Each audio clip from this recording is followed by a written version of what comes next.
الحمد لله الحمد لله الذي هدانا بعبده المختار من دعانا إليه بالإذن وقد نادانا لبيك يا من دلنا وحدانا اللهم فصل وسلم وبارك على سيدنا محمد صلاة تغفر بها الذنوب وتصلح بها القلوب وتنتلب بها العسوب وتلين بها الشعوب وعلى آله وصحبه ومن إليه منسوب سبحانك لا علم لنا إلا ما علمتنا إنك أنت العليم الحكيم ربي اشرح لي صدري ويسر لي أمري واحلل عقدة من لساني يفقهوا قولي.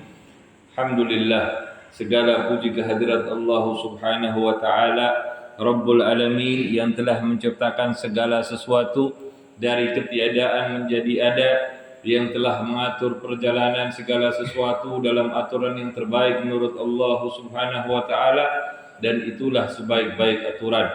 Allah Subhanahu wa taala yang telah menerbitkan matahari di ufuk timur dan menenggelamkannya di ufuk barat, menumbuhkan tumbuhan, menurunkan hujan, menghidupkan segala kehidupan yang hidup di alam dunia ini, dan memberikan kepada kita berbagai kenikmatan, khususnya nikmat iman, Islam, dan ilmu pengetahuan, sehingga kita dapat hidup dan menjalani kehidupan ini dalam perjalanan dalam jalan yang terang untuk mencapai keridhaan Allah dan rahmat Allah Rabbul Alamin, Allah Subhanahu wa taala. Salawat dan salam semoga senantiasa tercurah kepada Sayyidul Anbiya wal Mursalin, Sayyidina Muhammad sallallahu alaihi wasallam, sebaik-baik utusan yang telah diutus oleh Allah untuk menjadi sebaik-baik petunjuk bagi umat, agar kita dapat mencapai keridhaan Allah Subhanahu wa taala.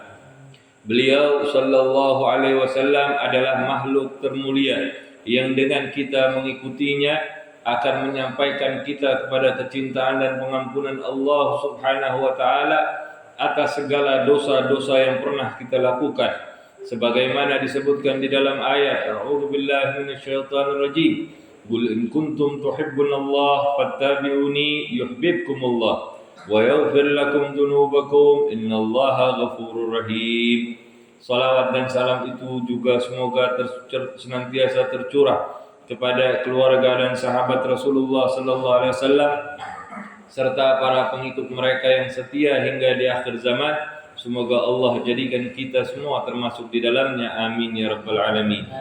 Allah Subhanahu wa taala mengatakan di dalam Al-Qur'an surat Al-Isra ayat 18 dan 19. A'udzu billahi minasyaitonir rajim.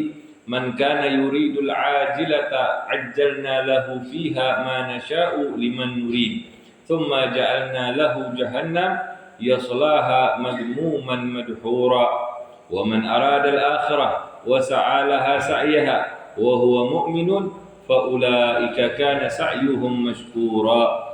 Di dalam kitab Risalah Adab Sulukil Murid, Al-Imam Abdullah bin Alwi bin Muhammad Al-Haddad, beliau mengingatkan kepada kita tentang ayat dari Al-Quran yang dapat kita jadikan dasar bagi kita semua untuk mendapatkan keberuntungan di dunia maupun di akhirat kelak.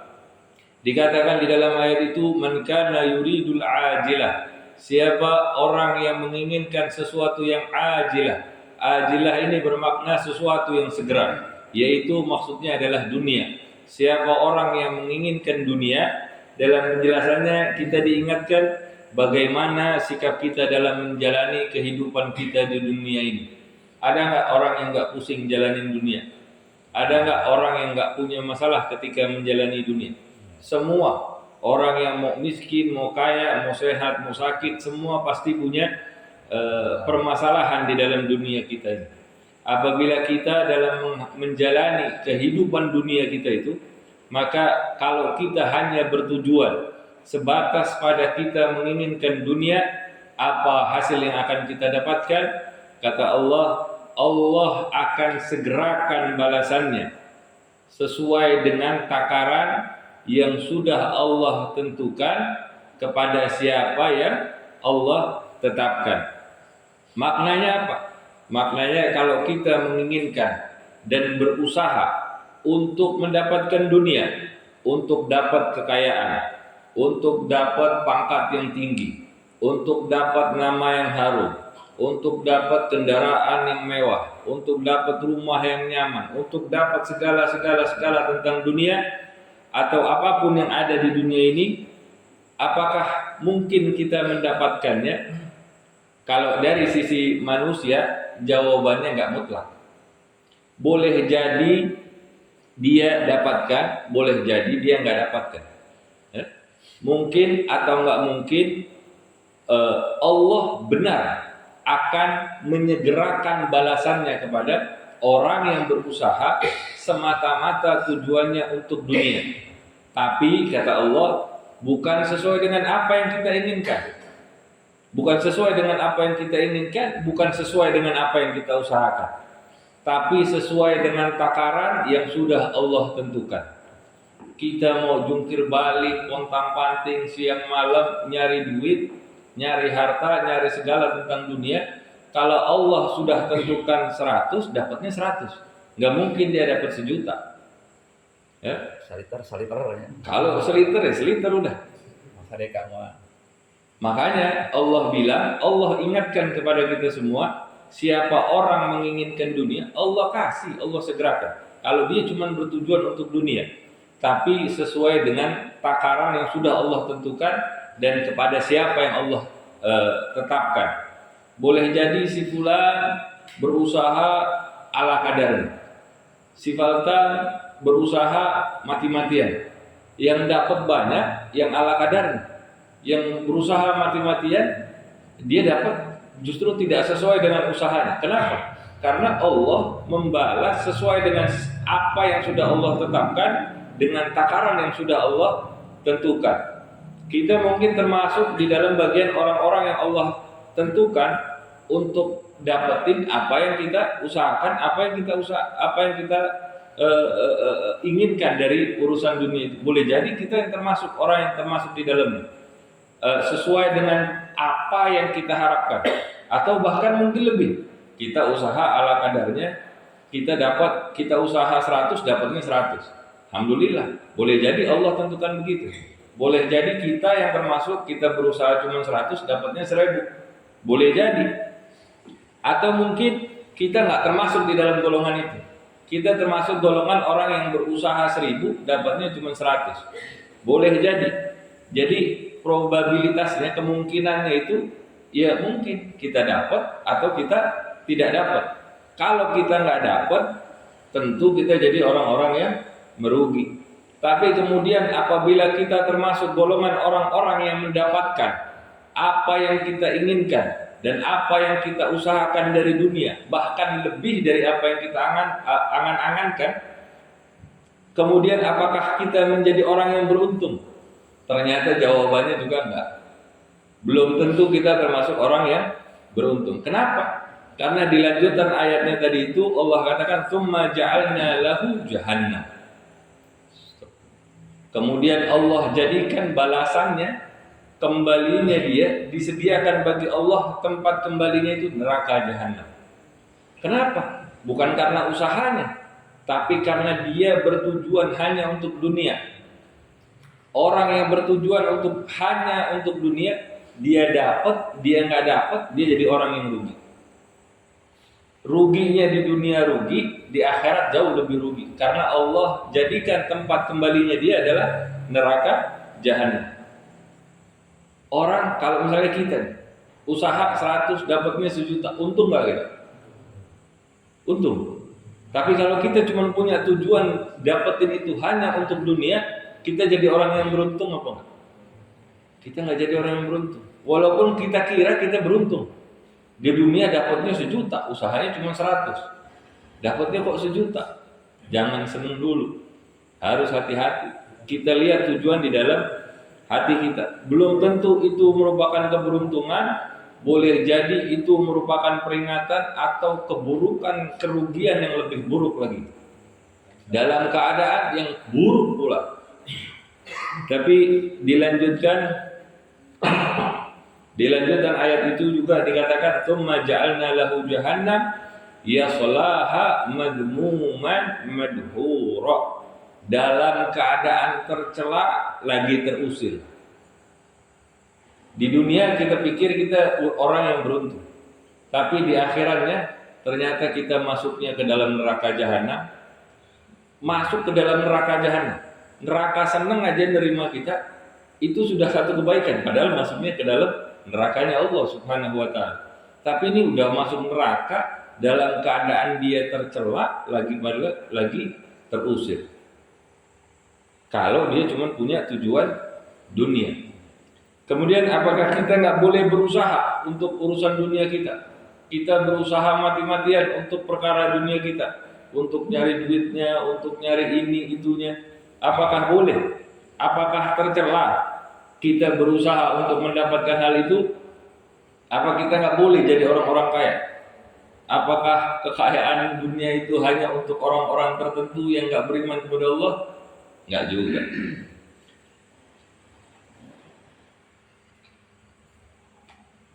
Cara kita memahaminya enggak begitu. Cara kita memahaminya, kata Habib Abdullah Haddad di dalam kitab Risalah Adab Sulukul Murid itu dibilang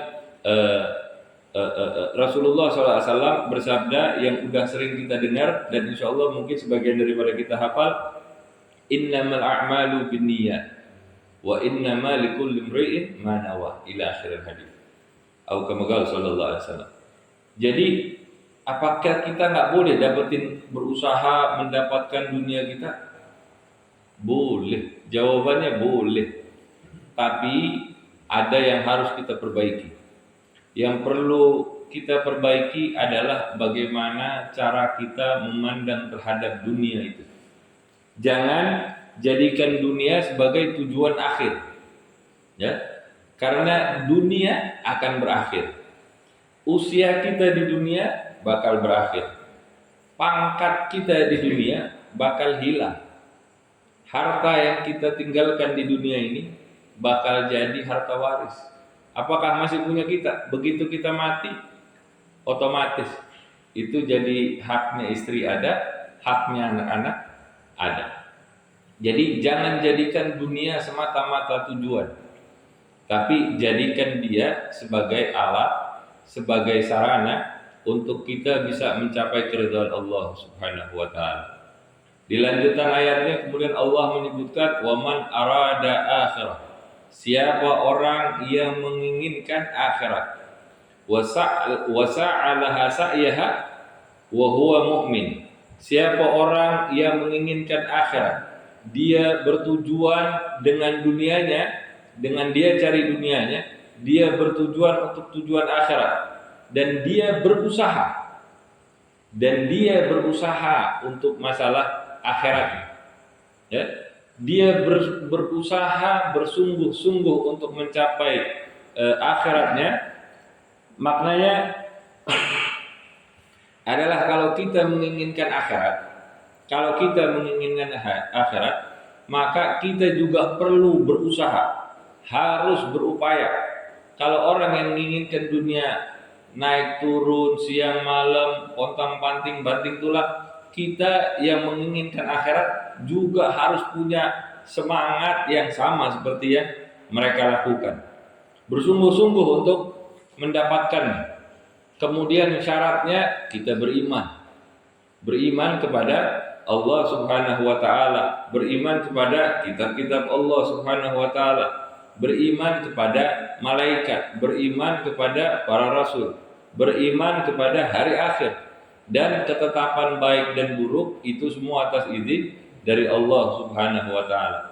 Maka kalau kita sudah berusaha bersungguh-sungguh yang sama seperti usaha orang-orang yang menginginkan dunia, dan kita beriman,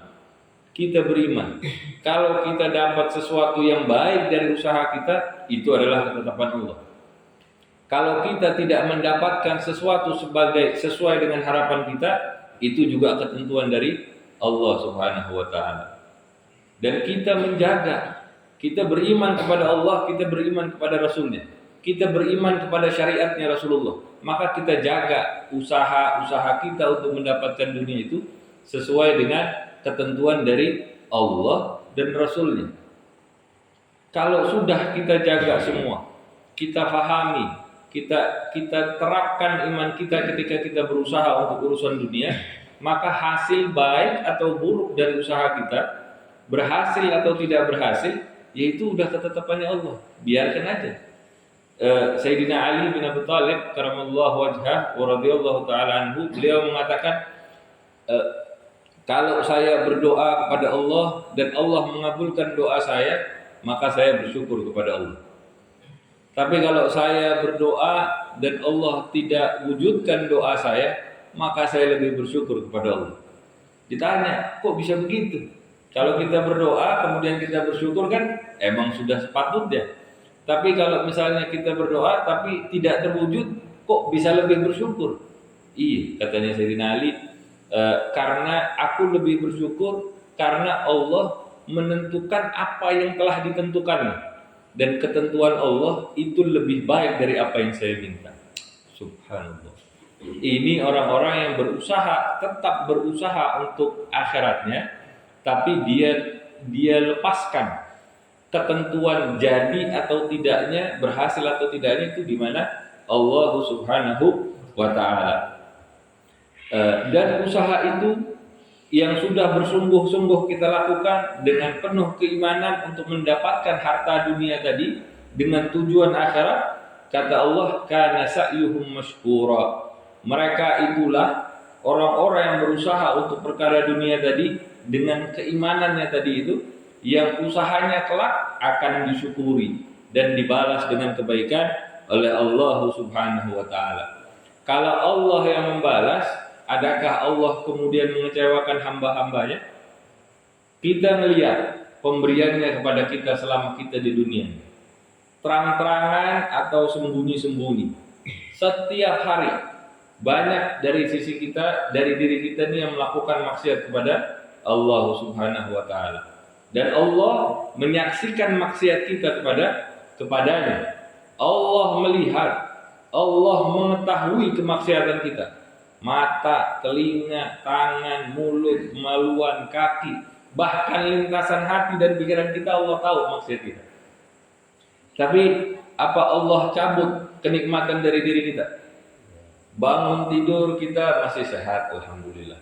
Mata masih melihat, hidung masih bisa bernapas, masih bisa bangun, masih bisa wudu, sholat, segala macam. Berhari-hari itu, hitung berapa banyak kita hidup di dunia itu, dan Allah berikan kita kenikmatan semua. Berapa puluh, berapa ribu, berapa juta, nggak terhitung. Ya? Pemberian Allah selama kita di dunia patut untuk kita syukuri. Dan Allah Maha Dermawan dalam pemberiannya. Walaupun kita banyak kekurangan, tetap Allah berikan.